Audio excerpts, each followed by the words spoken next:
In the late 1970s, Peggy Nisbet began a new venture, the Tower Treasures. These were very, very different dolls. They were made with porcelain faces, porcelain hands, and tucked away under their skirts, porcelain feet. Peggy Nisbet did a wonderful range. She showed them in her book. There was the Queen Mother, Queen Mary, Lady Jane Grey, Mary Tudor, Bloody Mary, as she was better known, Mary Queen of Scots, Queen Victoria, Queen Elizabeth, the Queen and Prince Philip, the Royal Herald, and the Queen in her coronation robes, plus some coronation vestments. And in fact, she was so proud of them, she showed them on the front cover of her book, The Peggy Nisbet Story, sadly now out of print. I'm very fortunate to have two of these dolls, and they're certainly not cheap to buy, but their quality is amazing. Let's have a look at this one. This is Mary Queen of Scots. They were limited editions, so they come with a certificate giving their number and signed by Alison Nisbet, Peggy's daughter. And on the other side of the card is a painting showing the original. Mary Queen of Scots also comes with a little table and a little Bible. More of that later. Mary Tudor, again, similar, in fact almost the same actually, face. Her hands are clasped together, and there's her skirt.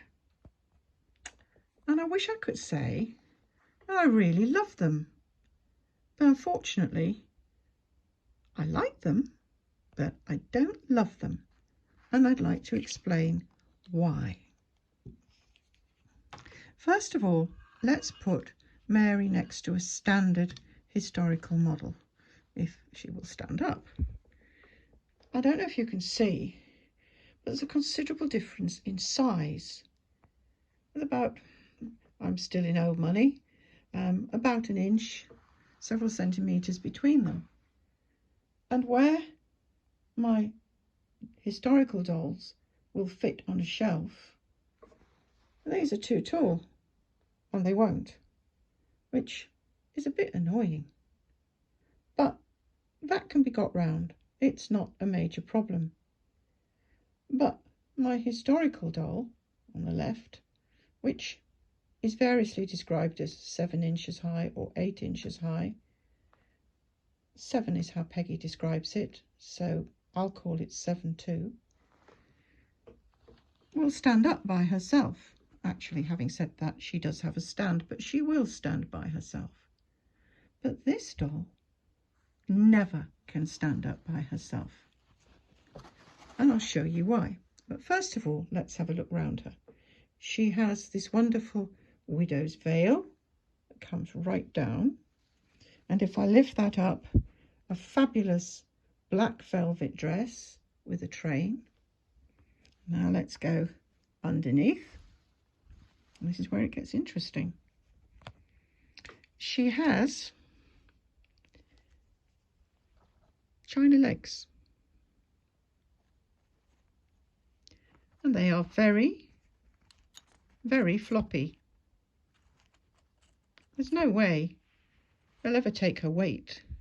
She has her number, I don't know if you can see it there, written on her leg, the top of which is made of kid leather.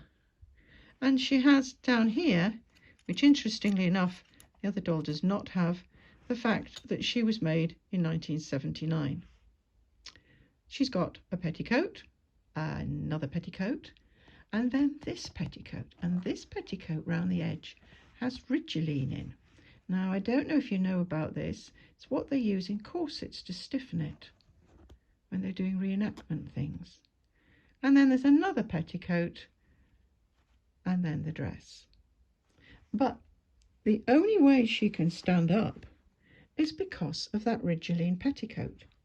Hence why there's a ridge here, because her legs certainly can't support her, which is, I think, a little annoying. Now let's have a look over here. This is Mary Tudor, Queen Elizabeth's sister, known as Bloody Mary by the number of people she burnt alive for their religion. And what's this here? I bet you can guess. Let's look at the rest of her. Beautiful headdress, her lovely reddish Tudor hair, gorgeous necklace, hands clasped, lace peeping out from under her sleeves, up from under. Beautiful, beautiful dress. Turn her round. She's absolutely gorgeous. She really is. But let's go underneath again.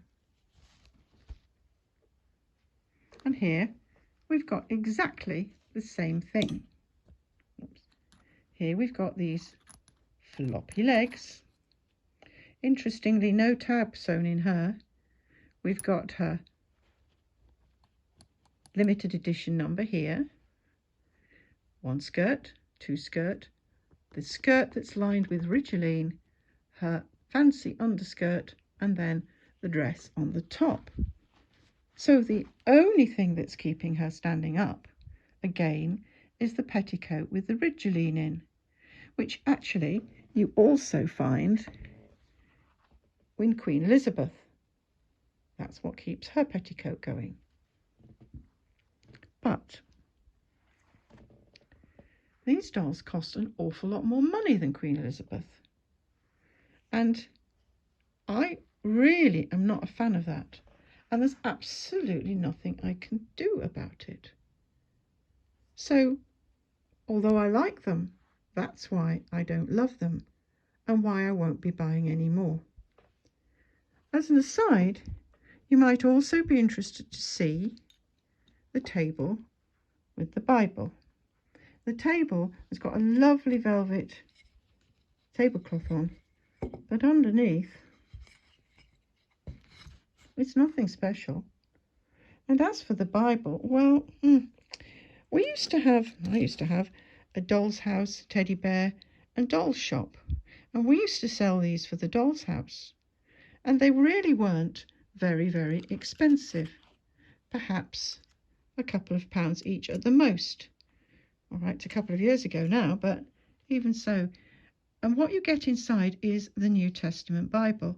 And in actual fact, I'm going to have to use my other hand for this and open it up a shade for you. Please bear with me a minute. If you put a magnifying glass on it, you can actually read. I can't get it into focus, can I? No. But if you actually had a magnifying glass on that, you can actually read the Bible. So it's lovely. But I don't know. They are lovely dolls. I do like them. I just wish I could love them too. What do you think?